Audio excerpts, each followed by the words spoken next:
Good morning. तो आज हम लोग पढ़ेंगे वेक्टर्स के बारे में। ठीक है, कल भी हम लोगों ने डिस्कशन किया था, है ना। तो टुडे आज और दो वेक्टर्स हैं, that is position vector and displacement vector. Position vector, position vector को अपन डिफाइन करेंगे, क्या है position vector, and then displacement vector. ठीक है, तो इसके लिए अपन एक कोऑर्डिनेट सिस्टम लेते हैं। ठीक है, और ये ग्राफ एक अपन प्लॉट करते हैं, है ना।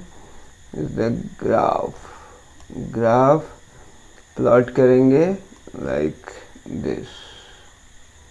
यार ठीक है, सो पहले अपन एक ग्राफ देखते हैं, that yes now X Y plane में मान लिया ये है X axis and this one is Y axis. X Y plane में कोई पार्टिकल है, ठीक है। तो इसके लिए इसका ग्राफ अपन ये मान लो, दिस इज द ग्राफ। यहाँ से स्टार्ट करें, दिस वन, है ना। तो ये कोई पार्टिकल है, let this point is P. ये ओरिजिन है कोऑर्डिनेट सिस्टम का, ठीक है, O. And X Y is the plane जिसमें कोई पार्टिकल है पी पोजीशन पर at a certain time. Now after certain time T, मतलब पार्टिकल आ जाता है दिस पोजीशन पे, ठीक है। आफ्टर सर्टेन टाइम पार्टिकल आ गया, मान लो पी डैश पोजीशन पे आ गया, ठीक है। नाउ इसका पोजीशन वेक्टर यूँ रिप्रेजेंट होगा, दिस लाइन को अपन ने यहाँ से मिला दिया, ठीक है, दिस, है ना। So OP represents the position vector, इसको R से रिप्रेजेंट करते हैं। OP is a vector pointing from O to P। So OP ये रिप्रेजेंट करता है पोजीशन वेक्टर को, and OP is equal to R, ठीक है। सिमिलरली OP डैश, इसका डायरेक्शन है from O to P dash, इसको R डैश से रिप्रेजेंट करते हैं, that is OP dash is equal to R dash. ये है पोजीशन वेक्टर। इसको डिफाइन कैसे करेंगे?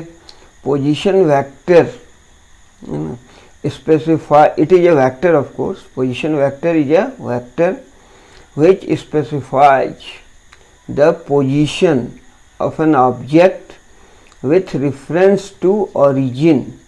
origin के reference में, origin के respect में ये पॉइंट P कहाँ पर है ना।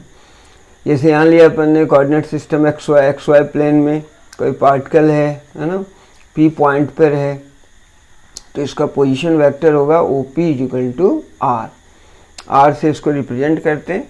एंड पोजीशन वेक्टर को डिफाइन किया अपन ने, position vector is a vector which specifies the position of an object with reference to origin। Similarly OP dash is equal to R dash, ये पोजीशन वेक्टर है। मतलब after time t particle P से P dash पर आ गया, now its position vector is given by OP dash, and OP dash is equal to R dash, ठीक है। तो ये था position vector. Now position vector के बाद अपन अनदर क्वांटिटी डिफाइन करेंगे, that is called displacement vector. Position vector के बाद displacement vector. Displacement vector, displacement क्या था अपन ने देखा था, displacement is the shortest distance between initial and final position. तो displacement vector is a vector of course, which is a straight line pointing from initial position to final position, and it doesn't depend on the path. ये path traveled, path undertaken by the object पर depend नहीं करता. जैसे for example here PP dash ये represent करता है displacement vector को. PP dash is equal to del r, ये अपन लिखे है ना. This represents the position vector का डिफरेंस है ये, that is displacement vector. PP dash is called displacement vector. इसको del r से रिप्रेजेंट करते हैं, ये जो डिस्टेंस है. And this is of course del r, ये किसके बराबर होगा? R2 minus R1, R2 minus R1. ठीक है. और यहाँ R2 एक्चुअली नहीं है ना, यहाँ पर क्या है? R डैश लिया था अपन ने, R2 ये नहीं है, ऑफ कोर्स R डैश यहाँ पर लेंगे. ठीक है. सो इसको अपन हटा देते हैं, दैट इज R2 नहीं था, ये R1 नहीं है ना. This one is actually what, ये है R डैश है ना. तो इसको लिखेंगे R dash minus R. So position vector, what is position vector? Position vector is a vector which specifies or gives the position of an object with reference to a fixed point called origin. जैसे OP position vector है denoted by R, OP dash position vector है denoted by R dash. यानी ये position P और P dash का अपने को बताता है with reference to origin.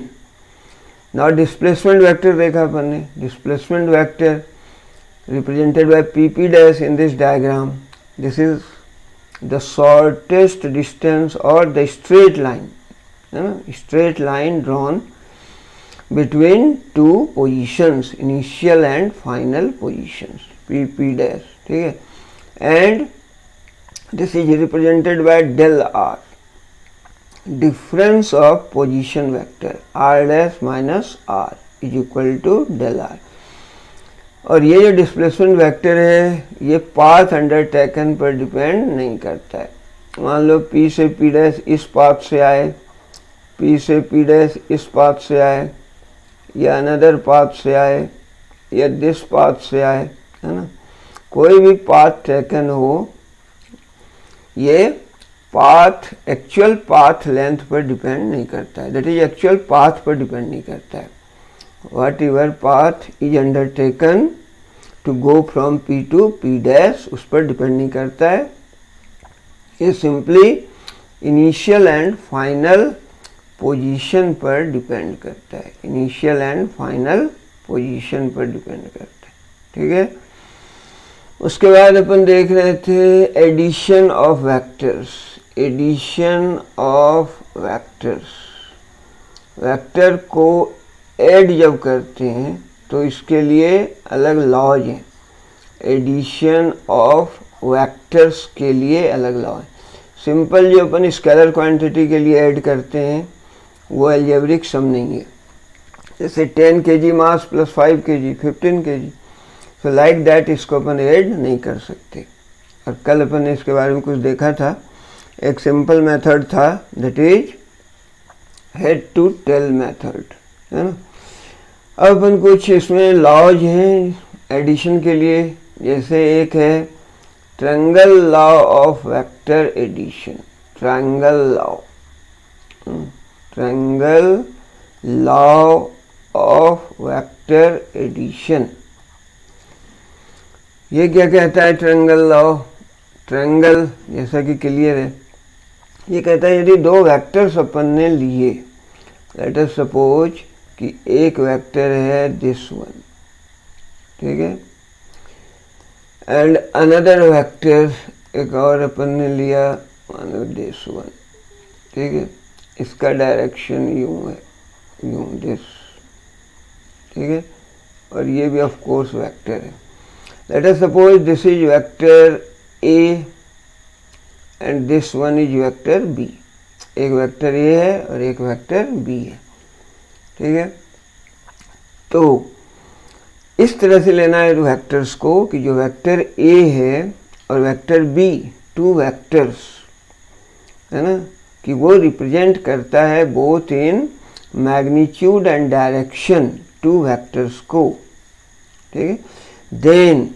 Then और taken in the same order also. जैसे वेक्टर ए का डायरेक्शन था, मान लो ये पॉइंट है, इस पॉइंट को कुछ नाम दे दें O, this point is P, this point is Q, ठीक है।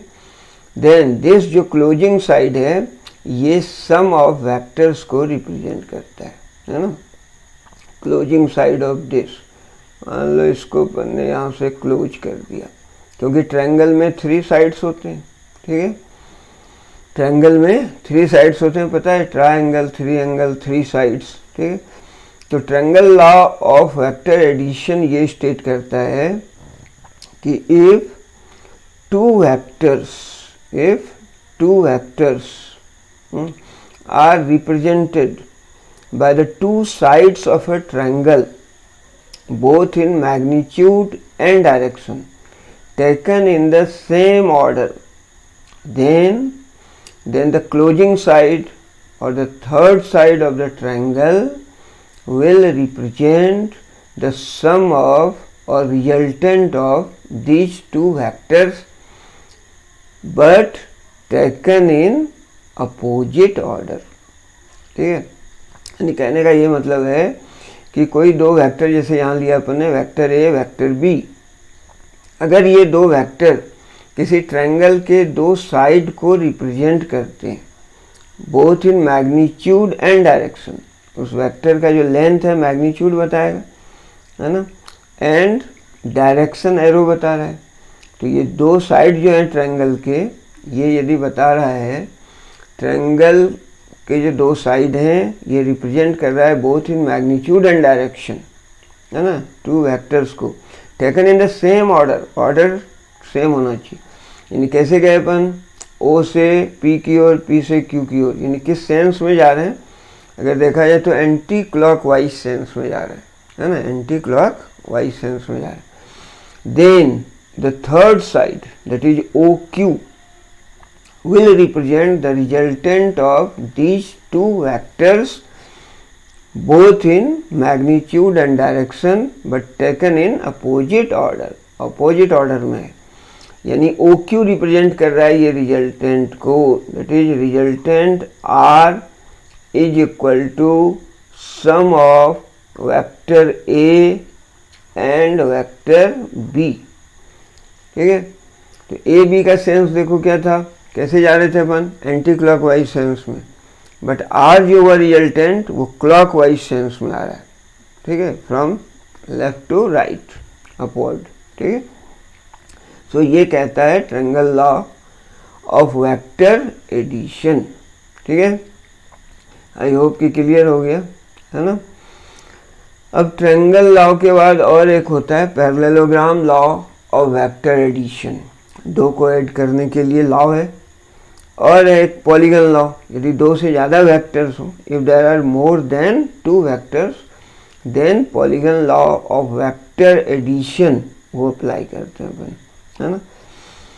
अब एक्चुअली ट्रायंगल लॉ से अपन रिजल्टेंट के लिए फॉर्मूला निकालेंगे। ये आर क्या है, ये अपने को वेक्टर दे रहा है, vector R is equal to vector A plus vector B, but इसका मैग्नीट्यूड क्या होगा और डायरेक्शन क्या होगा, है ना, इसके लिए अपन फॉर्मूला डिराइव करेंगे।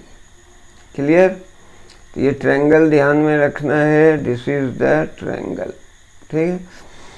अब क्या किया, यहाँ से सर्टेन अपने को कंस्ट्रक्शन करना है ना, दैट इज कि क्यू पॉइंट से एक परपेंडिकुलर ड्रॉ करना है। ये कर दिया अपन, किस पे, ओ पी पर।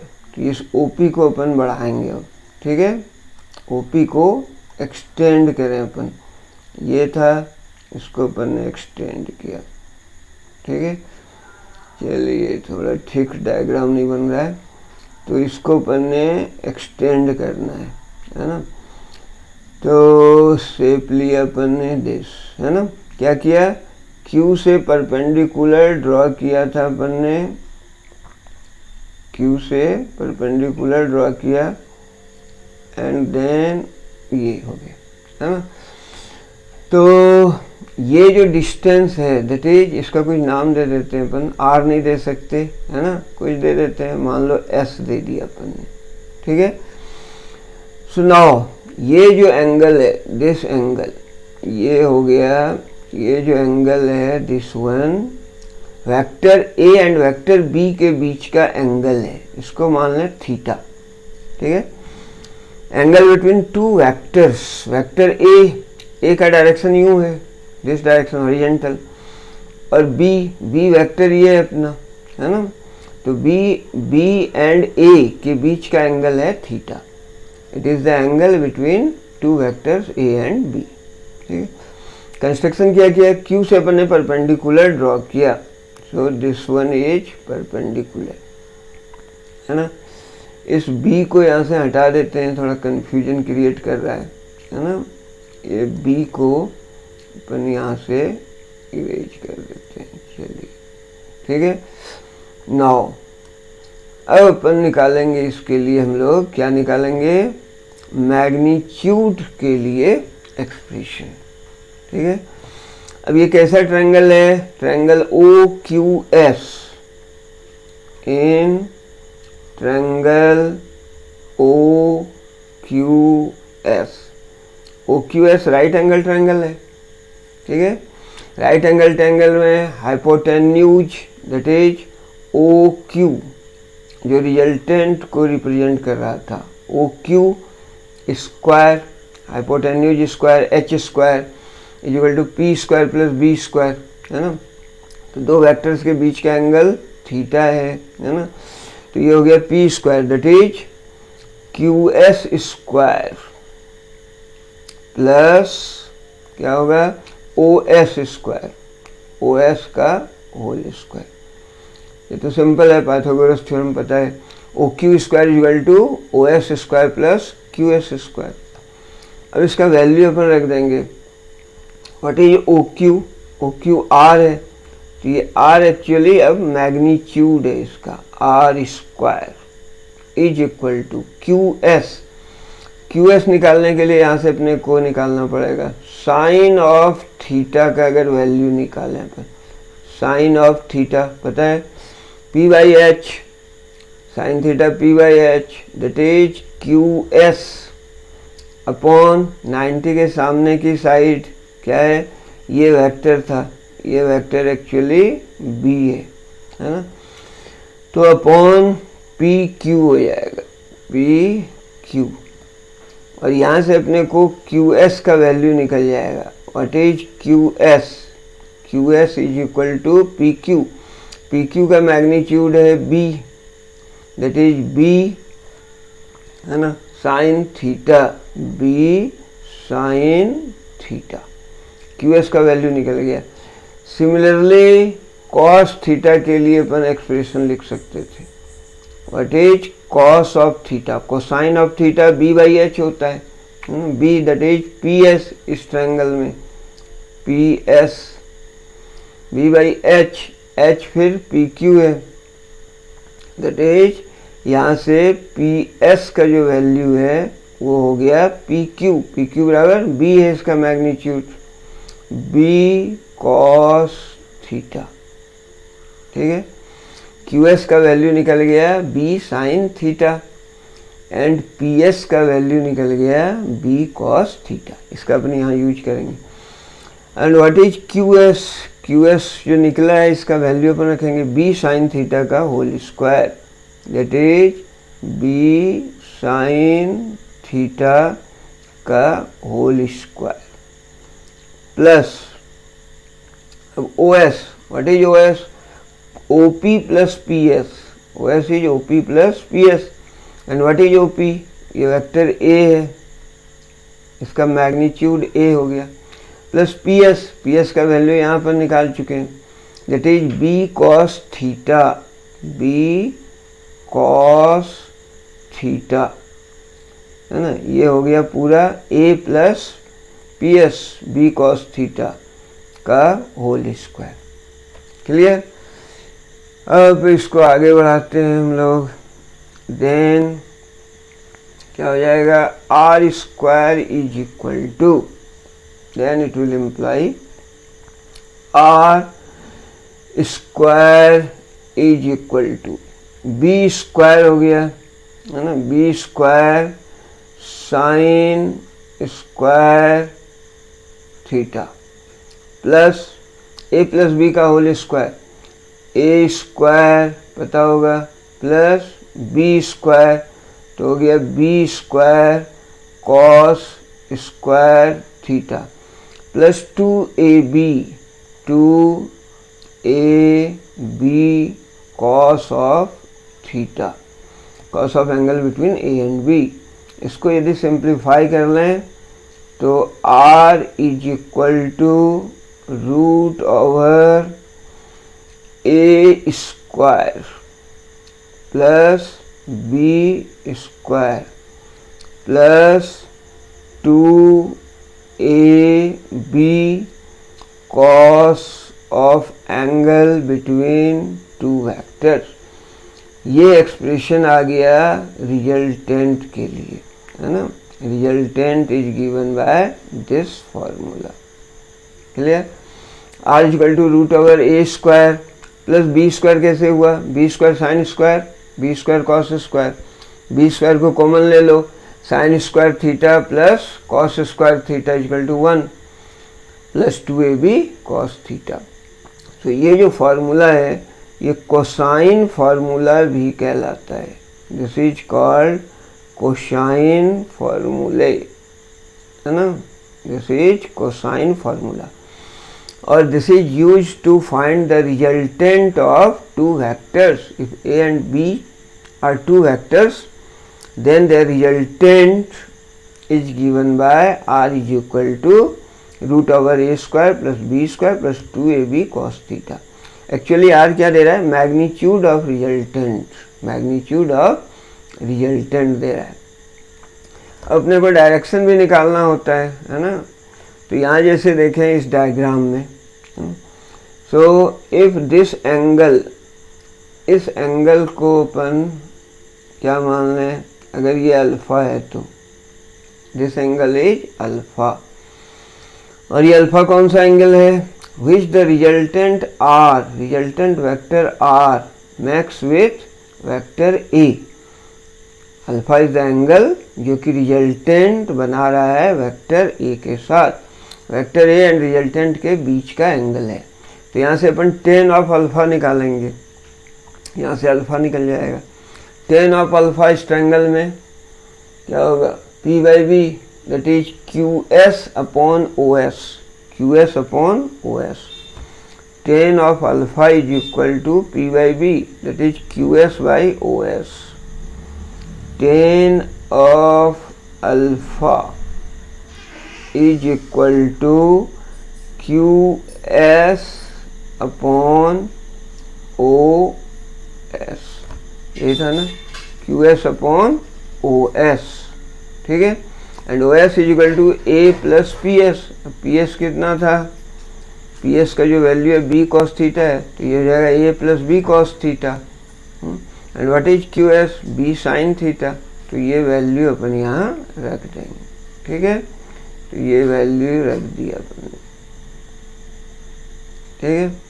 तो tan अल्फा का जो वैल्यू हो गया QS कितना था, B sin theta, B sin theta upon OS A plus B cos theta, है ना। बहुत ही इम्पोर्टेंट रिजल्ट है। दैट इज tan अल्फा, कोई भी दो वेक्टर है उसका रिजल्टेंट निकालने के लिए फॉर्मूला देख लिया अपन ने। Resultant is given by r is equal to a square plus R equal to root over in fact A square plus B square plus 2ab cos theta. Cosine formula apply करते हैं। Now direction के लिए, direction क्या होगा resultant का, क्योंकि vector है, vector it will have both magnitude as well as direction. तो मैग्नीट्यूड के लिए तो फार्मूला हो गया कोसाइन फार्मूला, एंड डायरेक्शन के लिए ये tan ऑफ अल्फा निकला, that is alpha equal to tan inverse this, ऐसा भी लिख सकते हैं, है ना। इसकी बहुत ज़रूरत पड़ती है आगे जब अपन पढ़ेंगे क्लास 12 वगैरह में भी, कि इलेक्ट्रिक फील्ड, मैग्नेटिक फील्ड, ये सारे वेक्टर क्वांटिटीज हैं। फोर्स, इलेक्ट्रोस्टैटिक फोर्स, तो दो फोर्स यदि गिवन है तो रिजल्टेंट फोर्स निकालना पड़ता है, तो वहाँ अपने को मैग्नीट्यूड के लिए फार्मूला एंड डायरेक्शन के लिए फार्मूला ये याद रखना पड़ेगा, है ना। सो tan यह इसका यूज़ होगा, tan alpha equal to b sin theta upon a plus b cos theta, where theta is the angle between two vectors a and b, and alpha is the angle which the resultant makes with vector a, है ना। Alpha कौन सा angle है, जो resultant vector a के साथ बना रहा है, ठीक है। तो इस तरह से अपन दो वेक्टर को triangle law of vector addition से ऐड कर सकते हैं। फिर another one is there, another one है, उसको बोलते हैं अपन parallelogram law of vector addition. Actually इसी का एक्सटेंशन है parallelogram law of vector addition. Actually वो भी ट्रायंगल लॉ ही है, बट स्टेट करने का तरीका थोड़ा अलग है ना। इसमें अपन पैरेललोग्राम के टर्म में इसको डिफाइन करते हैं। इसके लिए अपने को पैरेललोग्राम बनाना पड़ेगा। मान लें कि कोई दो वेक्टर्स हैं, vector A and vector B. मान लिया ये है वेक्टर ए, ठीक है, ये नहीं हुआ, वेक्टर ए अपन ने लिया एंड वेक्टर बी, ठीक है, लाइक दैट। ये मान लो है vector A. Then vector B, दो वेक्टर का अपन ऐड कर रहे थे, तो ये ले लिया अपन, मान लो दिस वन, ये है वेक्टर बी, ठीक है। इसमें एरो लगा देंगे अपन, है ना। ये हो गया vector A and this one is vector B, ये वेक्टर बी है, क्लियर। यहाँ एरो डाल दिया अपन ने। अब इससे अपन क्या करेंगे, अब ए के पैरेलल, ए के पैरेलल पैरेललोग्राम बनाना है। ये अपोजिट साइड हैं, वो इक्वल एंड पैरेलल होते हैं, है ना। तो इसके पैरेलल अपन एक लाइन यूँ खींचेंगे, ये नहीं हुआ, ठीक है। इसके पैरेलल अपन एक लाइन लेंगे, लाइक ये ले, सॉरी, ठीक है। इसके पैरेलल एक लाइन लेंगे, शेप लेना भूल गया था, यस, ठीक है। ये मान लो एक लाइन ली अपन ने, दिस वन पैरेलल, और फिर बी के पैरेलल, बी के पैरेलल लेंगे, है ना। तो इसको अपन को थोड़ा एक्सटेंड करना पड़ेगा, लाइक दैट, मान लो ऐसे कर लिया, हाँ। अब v के पैरेलल इधर एक वेक्टर लेना है, चलिए एक और लाइन ले लेते हैं, दैट वन, अरे नहीं आया, ठीक है। b के पैरेलल एक लाइन लेना है अपने को, दिस वन, ये मिला दिया अपन, ठीक। ना ये है वेक्टर b के पैरेलल, ये जो साइड है ये इसके इक्वल है और पैरेलल है। पैरेललोग्राम में अपोजिट साइड इक्वल एंड क्या होते हैं, पैरेलल होते हैं, ये हो गया, ठीक है। इसका कुछ नेमिंग कर दो, मान लो ये O है, दिस इज P, ये Q मान लिया, ये उसी तरह S मान लिया अपन, ठीक है। नाउ ये क्या बन गया, पैरेललोग्राम बन गया, ठीक है। वेक्टर ए, इसके पैरेलल ये है, तो दिस वेक्टर, ये भी ए को रिप्रेजेंट करेगा। ये है vector B, so this one, इसका ये डायरेक्शन होगा, ये भी हो गया वेक्टर बी। ठीक है, तो ये दो वेक्टर्स थे ए एंड बी। इससे अपन ने एक पैरेललोग्राम बनाया, क्या, बी के पैरेलल इक्वल साइड है ये, और ये ए के पैरेलल एंड इक्वल है। ठीक है, ना इसका जो रिजल्टेंट होगा वो इसके डायगोनल से पास करेगा। ये रिजल्टेंट है यहाँ से पास करेगा, इसको हमने मिला दिया। ठीक है, this, so this O Q will represent the sum of A and B. ये अपने को आर देगा resultant, and this is equal to sum of vector A and vector B. ठीक है, अब इसी को स्टेट करना है। पैरेललोग्राम बन गया, इससे concerning law, parallelogram law of vector addition states that if two sides of a parallelogram, कैसा साइड है, adjacent sides, vector A, ये vector A and this one is vector B. If two vectors are represented by the two adjacent side, ये दोनों side क्या है, adjacent side है ना, O, P and OS, adjacent sides. If two vectors are represented by the two adjacent sides of a parallelogram, both in magnitude and direction, then the diagonal, ये जो diagonal है ना, that is OQ, will represent the resultant or sum of these two vectors both in magnitude and direction. Starting point, बस ये diagonal कहाँ से start होना चाहिए, starting from the same point O से स्टार्ट होगा। वेक्टर ए वेक्टर ओ से start हो रहा है, इसका इनिशियल पॉइंट है ओ, बी वेक्टर का भी इनिशियल है ये, है ना। So this diagonal will represent the sum of these two vector. हालांकि ऐसा भी डायगोनल अपन बनाए, अगर पी एस को मिला दिया अपन ने, है ना, तो भी हो जाएगा, वो b प्लस ए दे देगा अपने को। And in vector addition a plus B equal to b plus A होगा। ठीक है, तो बट स्टेट ऐसे करते हैं कि यदि दो साइड पैरेललोग्राम के रिप्रेजेंट करते हैं both in magnitude and direction two vectors को, then the diagonal passing through their point of intersection will give the value of resultant, the addition, the sum of these two vectors both in magnitude and direction. तो ये कहलाता है parallelogram law of vector addition. ठीक है, parallelogram law, triangle law देखा अपन ने, parallelogram law देखा, और एक पॉलीगन लॉ होता है टू वेक्टर्स के लिए, बोला था अपन ने, है ना। अगर मोर देन टू वेक्टर्स हों, दो से ज़्यादा हों, then polygon law of vector addition, polygon बहुभुज, है ना, polygon law of vector addition. ये अगर ज़्यादा साइड हो तो, है ना, मान लिया कि अपने पास दो से ज़्यादा वेक्टर्स हैं, उस केस में जैसे मान लिया वेक्टर ए, ये रिप्रेजेंट कर रहा है वेक्टर ए को। ठीक है, इसको अपन ने लिखा वेक्टर ए।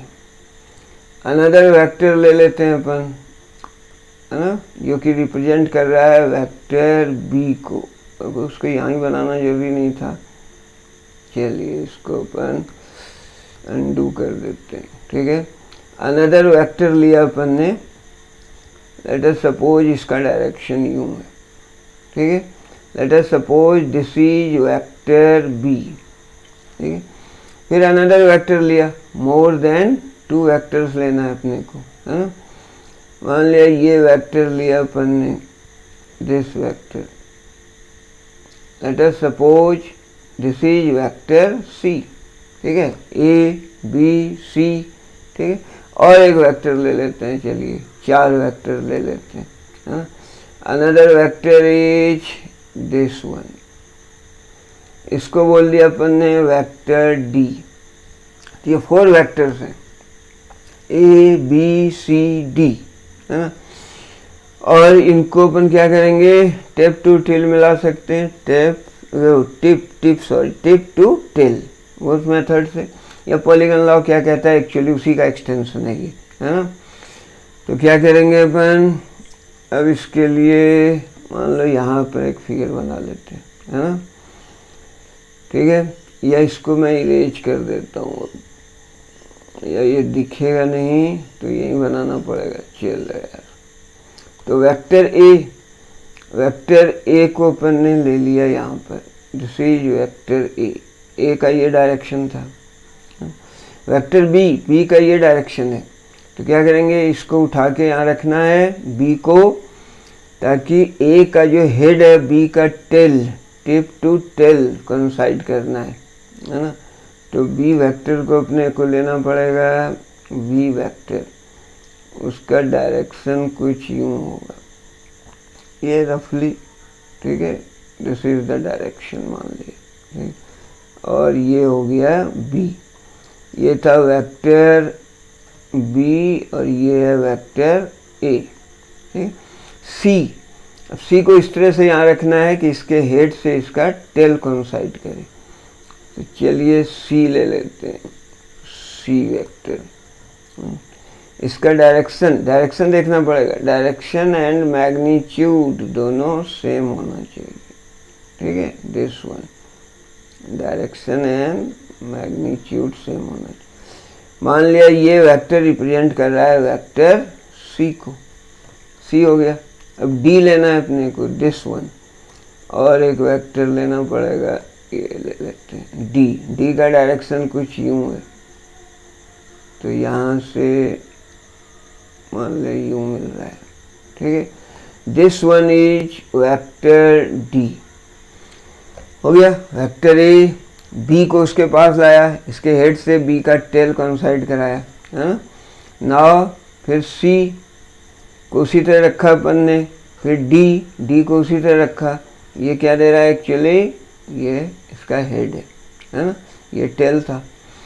नाउ इसका अगर नाम दे दें अपन, नेमिंग कर दें, मान लो ये पॉइंट है पी डैश है, ये क्यू डैश है, नाम में क्या है, P dash Q dash, R नहीं लेंगे अपन, एस डैश ले लेते हैं, एस डैश, ठीक है। Similarly this is T dash, है ना, ये वी डैश, लाइक दैट। तो ये वेक्टर्स हैं अपने पास, 4 वेक्टर्स, मोर देन 2, यानी ए बी सी डी। तो इसका जो रिजल्टेंट होगा वो कुछ यूँ होगा, इसको मिला देते हैं अपन, क्लोजिंग साइड के द्वारा रिप्रेजेंट होगा, ये नहीं हुआ, both in magnitude and direction, closing side से रिप्रेजेंट करेंगे इसको। चलिए ये मिला देते हैं, है ना, दिस वन। तो ये जो पॉइंट है अपना, ये अपने को देगा रिजल्टेंट वेक्टर, ठीक है, ये अपने को रिजल्टेंट देगा, क्लियर। तो ये था polygon law of vector addition. Polygon law यानी 2 से ज़्यादा वेक्टर्स हैं तो उसको कैसे ऐड करेंगे अपन, है ना। तो सारे वेक्टर्स, जैसे पॉलीगन है इसमें कितने वेक्टर्स हैं, 1 2 3 4 वेक्टर्स थे, है ना। तो 4 वेक्टर्स अगर रिप्रेजेंट कर रहा है पॉलीगन के 4 साइड्स को, both in magnitude and direction, taken in the same order. अपन जा रहे हैं किधर, पी डैश से क्यू डैश, क्यू डैश से एस डैश, एस डैश से टी डैश, टी डैश से V dash, anti clockwise sense में। देन द क्लोजिंग साइड, ये है क्लोजिंग साइड, है ना, P dash V dash, closing side. This will give the resultant of these 4 vectors both in magnitude and direction taken in opposite sense। Opposite sense में, जैसे triangle law में भी third side opposite sense में लिया था, ये भी opposite side clockwise sense में लेना है इसको, है ना, ये अपोजिट ऑर्डर में लेना है, ठीक है। अब इसको अगर देख सकते हैं तो ये ट्रायंगल लॉ का ही है ना। अगर इसको अपन देखें माइनटली तो ये एक्चुअली ट्रायंगल लॉ का ही एक्सटेंशन है, ये मिला दिया अपन ने, ठीक है, दिस वन। और उसी तरह और एक ले लेते हैं अपन, दिस वन, इसको यहाँ से मिला देते हैं लाइक दैट, ठीक है। अब देखिए ट्रायंगल लॉ अगर लगाते तो A B taken in the same order, है ना।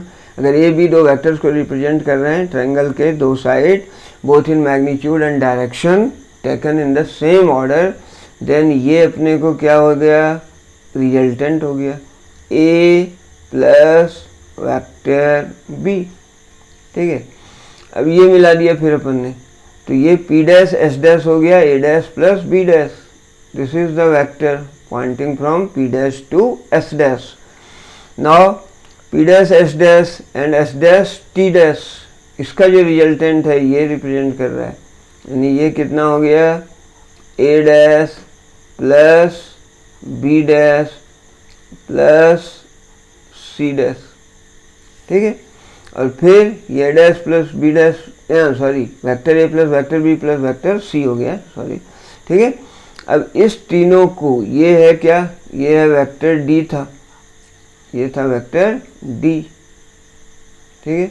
अब ये जो साइड है एक्चुअली ये क्या हो गया, A plus B plus C plus D आ गया, ये हो गया सम। तो एक्चुअली ये पॉलीगन लॉ, ये भी एक्सटेंशन है actually triangle law of vector addition का, ठीक है। तो इस तरह से अपन दो वेक्टर्स को ऐड करेंगे तो triangle law of vector addition, है ना, या parallelogram law of vector addition. दो से ज़्यादा हैं तो polygon law of vector addition. और हम लोगों ने फार्मूला देखा, रिजल्टेंट के लिए फार्मूला देखा अपन ने, r equal to root over P square plus Q square plus 2pq cos theta, ठीक है। या r equal to A B vector मान लिया तो r equal to root over A square plus B square plus 2ab cos theta का square root, ठीक है, root over बोल ही दिया। रिजल्टेंट देखना है तो tan of alpha, where alpha is the angle which the resultant makes with a, तो आया tan alpha is equal to b sine theta upon a plus b cos theta, है ना। चलिए तो अपन एक सिंपल सा सवाल ले लेते हैं, हाँ, एक सिंपल सा सवाल। मान लें कि टू वेक्टर्स दिए हुए हैं इस तरह से कि उनका मैग्नीट्यूड बराबर है, अपने से सॉल्व करना है और आंसर लाइव चैट में ही बताना है, ठीक है। तो दो वेक्टर्स हैं जिसका मैग्नीट्यूड सेम है, p इक्वल टू क्यू, दो वेक्टर्स हैं p एंड q, दोनों का मैग्नीट्यूड सेम है और दोनों के बीच जो एंगल है वेक्टर्स के बीच वो है 120 डिग्री, ठीक है। फिर से बोलते हैं, दो वेक्टर्स हैं जिसका मैग्नीट्यूड सेम है और दोनों के बीच का एंगल है 120, देन सो दैट, दिखाना है क्या कि जो रिजल्टेंट होगा r, है ना, सो दिखाएं कि, दिखाना है, प्रूफ करना है कि जो रिजल्टेंट होगा वो भी इधर वेक्टर के मैग्नीट्यूड के बराबर होगा, है ना। जो r होगा वो p या q के बराबर, p के बराबर हो गया, p तो q के बराबर है, ठीक है। तो इसको अपने को सॉल्व करना है। क्लियर, सवाल क्लियर है कि दो वेक्टर्स हैं जिनका मैग्नीट्यूड सेम है और उसके बीच जो एंगल है वो है 120, then prove that the resultant, the magnitude of resultant is equal to the magnitude of other vector. तो अपन वही फार्मूला यूज करेंगे, r is equal to root over, ठीक है, p square plus q square, p बराबर q है तो इसको भी p लिख दिया, plus 2pq, p into p square हो गया, cos of angle between p and q, angle कितना है 120, ठीक है, is equal to root over p square बचपन से पढ़ रहे हैं 2p square plus 2p square cos 120 minus half, cos 120 का वैल्यू होता है माइनस हाफ, ठीक है। तो ये बराबर हो गया कितना, पी स्क्वायर का पी हो गया, then resultant R is equal to P and P is equal to Q, so resultant R हो गया पी या क्यू के बराबर, ठीक है। 2p square minus half, 2 cancel, minus P square, 2p square में पी स्क्वायर गया पी स्क्वायर का स्क्वायर रूट पी, ठीक है। और cos 120 पता ही होगा आपको, cos 120 को लिख सकते हैं cos 90 degree plus 30, 90 plus 30 and cos 90 plus 30 क्या होगा, सेकंड कोऑर्डिनेट में जाएगा minus of cos 90 plus theta sine 30, ये सब पता ही होगा, and sine 30 half that is minus half, तो cos 120 होता है माइनस हाफ, जो वैल्यू अपन ने यहाँ पुट किया, ठीक है। आई होप कि समझ में आया होगा। अपन ने क्या क्या डिस्कशन किए, पोजीशन वेक्टर क्या है, position vector is a vector which specifies the position of object with reference to origin. What is displacement vector, it is a straight line between initial and final position and it doesn't depend on the path undertaken, actual path undertaken by the particle to go from one position to another, ठीक है।